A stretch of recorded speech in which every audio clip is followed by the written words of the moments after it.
কেবল একজন সংসদ সদস্যকে তুলতেই মাঝ নদী থেকে ফিরে এলো যাত্রী বোঝাই ফেরি। বৈরী আবহাওয়ার মধ্যে শত শত যাত্রীর নিরাপত্তা আর ভোগান্তির চেয়ে কি একজন জনপ্রতিনিধির যাত্রাই বেশি গুরুত্বপূর্ণ? এমন প্রশ্নে এখন উত্তাল সামাজিক যোগাযোগ মাধ্যম। ক্ষমতার প্রভাব খাটিয়ে চলন্ত ফেরি ঘাটে ফিরিয়ে আনার অভিযোগে এবার তীব্র বিতর্কের মুখে এনসিপি নেতা ও নোয়াখালী ৬ আসনের সংসদ সদস্য আব্দুল হান্নান মাসুদ।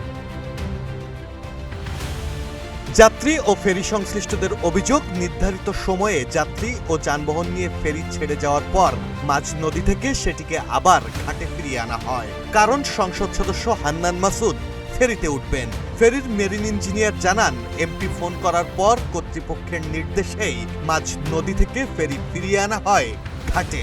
এদিকে বৈরী আবহাওয়ার মধ্যে হঠাৎ ফেরি ঘুরে যাওয়ায় যাত্রীদের মধ্যে আতঙ্ক ছড়িয়ে পড়ে। পরে ঘাটে এসে তারা জানতে পারেন এমপিকে তুলতেই ফেরিটি আগের ঘাটে ফিরে এসেছে। তবে অভিযোগ অস্বীকার করে সংসদ সদস্য আব্দুল হান্নান মাসুদ বলেন, তিনি সরকারি জরুরি কাজে হাতিয়া যাচ্ছিলেন। তার দাবি, ফেরি খুব বেশি দূরে যায়নি এবং বিষয়টি নিয়ে একটি মহল বিভ্রান্তি ছড়াচ্ছে।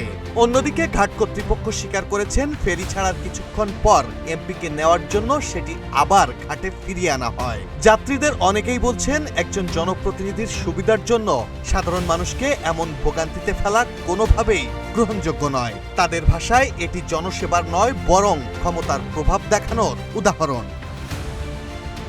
হাতিয়ায় ফেরি সার্ভিস চালুর পর এমন ঘটনা এই প্রথম বলে জানিয়েছে সংশ্লিষ্টরা। এখন প্রশ্ন উঠছে, জনগণের প্রতিনিধি কি জনগণের দুর্ভোগ বাড়িয়ে নিজের অগ্রাধিকার নিশ্চিত করতে পারেন? সম্প্রতি ঘটনাটি ঘটেছে নোয়াখালীর হাতিয়া নলচিরা নৌপথে। চেয়ারম্যান ঘাট থেকে নলচিরা ঘাটগামী ফেরি মহানন্দাতে। এরই মধ্যে সোশ্যাল মিডিয়ায় ছড়িয়ে পড়েছে হান্নান মাসুদের এমন ক্ষমতার দাপট দেখানোর ভিডিও। আর সেই ভিডিও ঘিরেই সোশ্যাল মিডিয়া থেকে দেশের রাজনৈতিক অঙ্গন সবখানেই হান্নান মাসুদকে ঘিরে নতুন করে শুরু হয়েছে সমালোচনা ও বিতর্ক। Desk report, people and politics.